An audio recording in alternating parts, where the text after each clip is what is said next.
Righto, welcome back to the Williams Real Estate channel. Today we are discussing the fallout of the roundtable, the Labor Government Productivity Roundtable that they had over the last week or so. It's quite fascinating. I find I look at all this stuff through the lens of the 18-year land cycle and where we sit, and how you can also gauge of, okay, where we sit and how the markets will be heading in the years ahead, as you can use the framework to guide your thoughts processes of where the markets sit based off the framework, and understand where we currently sit in the market, being around 2006 equivalent point of time, and then where we could be heading based off history. And when you overlay stuff like this, it's fascinating. I find this absolutely fascinating, not to get political, but it's just fascinating to see the cogs of the economic cycle moving in slow motion, and how you'll be able to see where we are heading in the future years ahead based off what's currently happening today could inflame the situations, being the downturn that is on the horizon. So the Labor government, they got around and locked the doors, didn't publicise any of their commentary or the fallout of any debates around the round table. They had selected people exclusively to take part, and Jim Chambers then fronted the press after it and came up with these 10 list of 10 key takeaways, which they are looking to focus on in order to improve productivity, which is currently at the lowest levels on record. So firstly, number one, progress towards a single national market, whatever that means. Simplify trade and reforms. Better regulation, cut clutter. I mean, that's really not going to change. Speed up approvals in national priority areas. Again, more fluff. Build more homes quickly. I mean, they can set these massive targets, 1.2 million homes. I just find that laughable. The biggest developer in Australia, Harry Triguboff, over his whole career, 60-year career, he built just over 80,000 apartments. So how the hell is a government going to build 1.2 million homes in a 4 or 5 year window when the biggest guy in the industry, a private developer, over his 60-year career, built just over 80,000? So it's laughable. It's a joke, really. And, having this as a list is really it means nothing. Build more homes, yeah, great. Let's just build them more quickly. If it doesn't stack, if a project is not going to be profitable, developers aren't going to just start building more. And where's the government going to get the money to build it, or the capital, the labor materials required to go into such projects? It's never going to happen. Make AI a national priority. I mean, what's that going to do? What does that even mean? Attract capital and deploy investment. If you want to attract capital, you got to lower the tax rates. And with Australia having one of the highest corporate taxes in the world, that's not going to attract capital. That's only going to export capital out of Australia into other markets like the US. And we've got massive amount of capital in Australian super funds, and they're exporting 70% of that capital into the US, into the Dow Jones and NASDAQ, and deploying it outside of Australia. We've got capital, but it just seems to run away from Australia, because if you have high taxes, that doesn't attract capital. That pushes it to other markets. it'll chase the line of least resistance to get a better return. Number 8, build skilled and adapt workforce, a skilled and adaptable workforce. I mean, another fluffball line. Better tax system. I mean, we'll see over the coming months and over the next 12, 18 months, they're going to raise taxes. They're going to find every other way, new way to continue to increase taxes, as they have a budget issue. They can't meet their budget spending either with the current income coming through from taxes. So in order to meet the budget, they have to raise taxes. So raising revenue by way of taxes or cutting spending, and they're not cutting spending. So it's only going to be more inflamed over the next couple of years with higher taxes. You'll see it being unrealized capital gains tax, or dressing it up to being levies, increasing land taxes, potentially getting rid of negative gearing, tax breaks, also the capital gains discount, which they're talking about potentially getting rid of. These are all ways in Labor, social left Labor government's eyes of a better tax system. It's moving towards socialism. So raising more taxes from the wealthy Australians who have been productive and have been investing in their own future, building their own wealth, to funnel that money to support the other half of Australians that haven't been productive and investing in their own wealth. So that is not a better tax system. In the eyes of a social left Labor government, it is, but ultimately that's going to run Australia into a severe downturn in the years ahead. You can't just keep taxing everyone, taxing and spending and taxing and spending. The money has to come from somewhere, and if you just continue to tax hardworking Australians, ultimately the brunt of it will be impacting the markets, being stock markets, property markets, in the years ahead.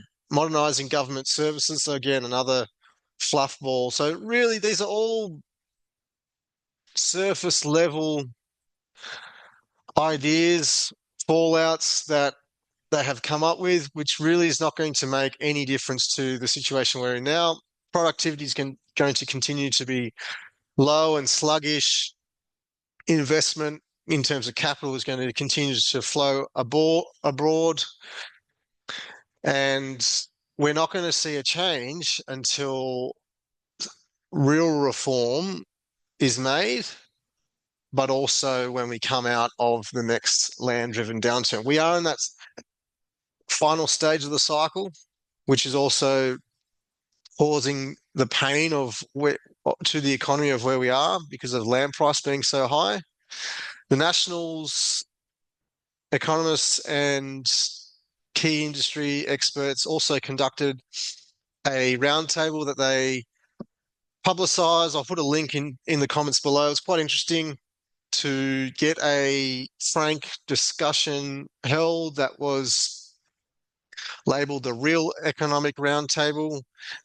And they discussed the key issues, which is actually causing our sluggish productivity, but is not even mentioned or spoken about by the Labor government, because ultimately that's their agenda that they're running. So number one, renewable energy policies. So shutting down coal-fired plants, spending money on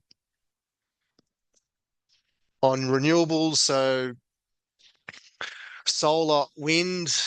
When we've got the largest growing population in the world, 3%, solar, wind, it's all great, but it's not sustainable to be a core source of energy required to fuel the growth. And that's not even taking into the fact that AI and the transition into this new economic boom of AI is going to draw massive amount of energy. And there's never ever going to be a situation where we're going to be only sustainable off renewables. It just cannot support the grid, especially if we're growing at the rate that we are. So that's going to obviously keep pushing up prices on power bills, also gas costs as we're underutilizing our gas resources. So in order to reduce those costs and create more disposable income for households and businesses to then reinvest that, which would support productivity, it's not going to ever get to a stage where we can reap those rewards with lower costs until they broaden the market when it comes to energy and using a well diversified market of gas, coal power plants, and renewables. But you can't just solely rely on renewables. Ultimately, the lights will end up going out, and the cost of electricity will continue to keep spiraling, and we'll end up sending businesses broke. Like businesses now cannot manufacture in Australia because of the high cost of energy. So they're moving their manufacturing over to the likes of China. We saw it with Holden and Ford. We are now seeing it in BlueScope Steel. They're saying that it costs 3 to 4 times more to manufacture steel in Australia than it is in the US. And they've got sites and factories in the US. With this renewable energy policies, it's going to continue to drive out the investment and manufacturing industry in Australia. Net zero targets, I mean, this is again adding insult into injury. Having these targets is crazy. Ultimately, it's killing industry, manufacturing, killing jobs. And the way that the Labor government is propping that up is just creating more jobs in government. So it's unsustainable. It's on a keel that's running at an unsustainable rate with their ballooning government continually creating those jobs because ultimately businesses are going under, not being able to keep forking the high cost of the first 2 points. So the government's then stepping in and creating more jobs, which is creating sluggish. So I mean, I even before I started my buyer's agent business, helping people build portfolios and invest the way that I do, I worked in both private and public organizations in the construction and property industry.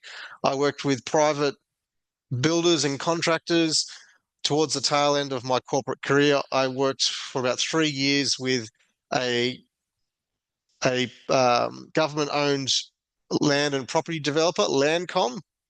The first day I arrived at Landcom 4 or 5 years ago, I couldn't believe how many employees they had to for the projects that they were delivering. They had about 400 or 500 employees. They could have done the same amount of work with half the employees, provided that they actually pulled their socks up and did the work compared to the private sector. The private sector runs very lean, they're very productive. The government, they might be creating jobs, but they're all sitting at home twiddling their thumbs doing sweet FA. So I witnessed it. I mean, it's crazy to this ballooning government. I worked in, and it wasn't full government. It was a state-owned corporation. So Landcom, they printed money. They developed land into new estates. So they bought farms, redeveloped the farms into new suburbs. So put all the road services in, built those house and land packages. But they had more than double the employees that was required. It was a 3 days in the office, 2 at home, but really it was a 2 days worth of work spread across 5 lousy days. So there was not enough work to support the amount of employees they had, and that would be across the board. That's one example. Landcom being a state-owned corporation, it would get even worse when you go into the likes of, say, Sydney Water or New South Wales Planning, where they or councils, even at a federal level, where they're government-funded jobs. They're not actually creating a profit. They're solely operating based off tax money. Unlike Landcom, where it was actually self-sufficient business, it was just owned by the state. Even that business had double the employees it needed. So this ballooning government is one of the main reasons why people aren't productive, because they're at work, they're at home, they're cruising along, getting a wage, and that's ultimately sucking the workforce out of the private sector. The government's setting a benchmark of of a standard, so people now dictate, okay, well, I'm only going to work for a certain company if I can get a certain amount of working from home days or sick leave days, all the bullshit. So ultimately, a market correction will recalibrate all this, and it will change the fundamentals in time because it's unsustainable. Highest minimum wage by purchasing power. I mean, we have the highest minimum wage in the world. You may be thinking, oh, how can you say, oh, you can't just pay people what they're, more, reduce the minimum wage? Ultimately, that gets factored into the costs of services, the costs of materials. So that creates it hard for businesses to even operate and pass on those costs. So businesses go broke. They don't become competitive. People then start exporting either labor. People use people in the Philippines to do administration and admin work for businesses in Australia at 5, 10, $15 an hour, because it's too expensive to get a someone in Australia on the minimum wage. So ultimately, when they push up that high minimum wage, it either sends people abroad to get labor from abroad, or it sends businesses broke. So ultimately, it works in reverse. There'll be less jobs over time in Australia by them jacking up those rates, and then businesses can't survive. They go bust, and then we end up with a where we are now, with very unproductive economy that's not generating enough income to support its expenses, and being very sluggish. So until they stop that or let it be a free market, that would create more jobs, create more prosperity, just like what is in the US. The minimum wage in the US is like 10 US dollars or 7, 8 US dollars. Compared to Australia, it's $26 Aussie now. So it's very high.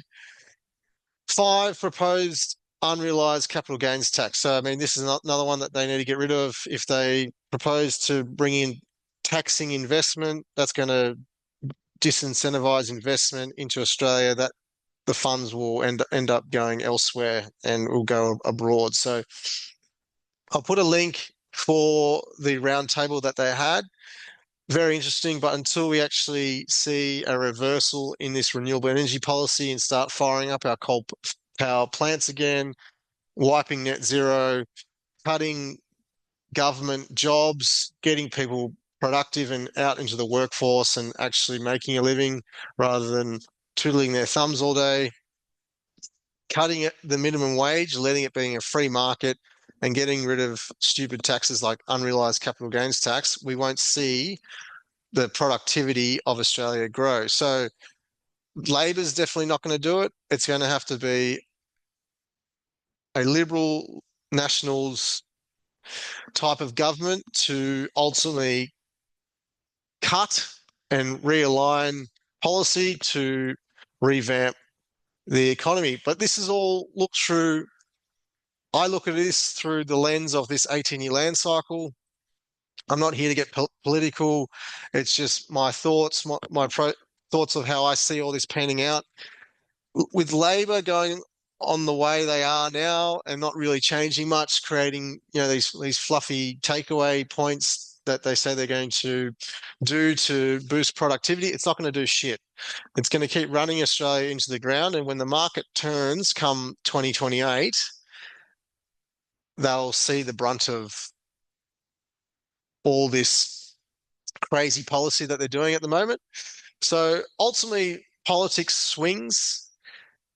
I see it panning out. Labor will end up getting the brunt or the blame of the next land-driven downturn. Every second one is a major one.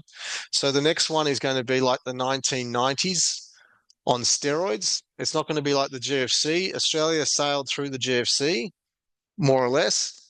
It's not going to be like that. So it's going to be like the 1990 recession we had to have that was ingrained into the baby boomers' psychology, where interest rates got high. So inflation is already starting to pick up again in the US. I can see inflation being imported into Australia, and rates will probably end up being raised in the next year or two. And they could probably even need to start stimulating the economy, which could be the likes of quantitative easing. So they will also feed on inflation. Rates will end up higher into 26, 27. It will mark a top and we'll go through a severe land-driven downturn. And when unemployment's going high, productivity is low, businesses are getting wiped out, unemployment is going up because businesses are either getting wiped out or shoring up their balance sheets. People will be losing their jobs and the market will turn into 2028, 29 and later this decade. So be sure to get on the right side of it. We use this as a key fundamental and framework to invest not only in property, but stocks, commodities, gold, silver, as every type of asset performs differently as the cycle plays out. And we are on the eve, on the winner's curse, where everyone tends to become a genius, a guru. Everyone tends to start speculating and punting on the markets and forgetting about the fundamentals, buying under the intrinsic value, strong yields in growth markets that are set for the years ahead. People just start speculating, like buying property in the likes of Brisbane because of the Olympic Games, because everything's going up in value. I had someone message me the other day, actually, what do I think of the Sunshine Coast, I think it was, or all those regions. They're saying it's going gangbusters 10, 15, 20% per year. How can it slow down? I mean, when mainstream punters think it's never going to end, the party's never going to end, that usually marks a sign that we're approaching a top. So we are on that blue marker, about 12 to 18 months away from peak market, 2 years away from the start of the next land-driven downturn. Be sure to get on the right side of it, because it will either make you or break you over the next few years. And you don't want to be getting caught up in these overheated, stupid markets like Brisbane, Perth, Adelaide, Darwin, South Australia, WA, Queensland, as when the market turns, people will be left hanging for many years, just like what happened from around 2008 to 2019. In the first half of the current cycle, these markets got hammered. And with this issues of productivity being low now, well, it's only setting the stage for what is to come in the future years ahead. So get on the right side of it. Make sure you're investing in the right markets that performed throughout the GFC and onwards in the first half of the current cycle, because that is the best markets to invest in today for the future years ahead, for the next cycle and the years ahead. Thanks for watching. I hope you enjoyed that. As always, this is by no means financial advice, as I'm not a financial advisor. I'm a property investor, a professional investor, and I also help people do much of the same that resonate with me. If you want help, shoot me an email, send me some feedback. Happy to jump on a call, have a strategy session, and help you build your portfolio for the years ahead.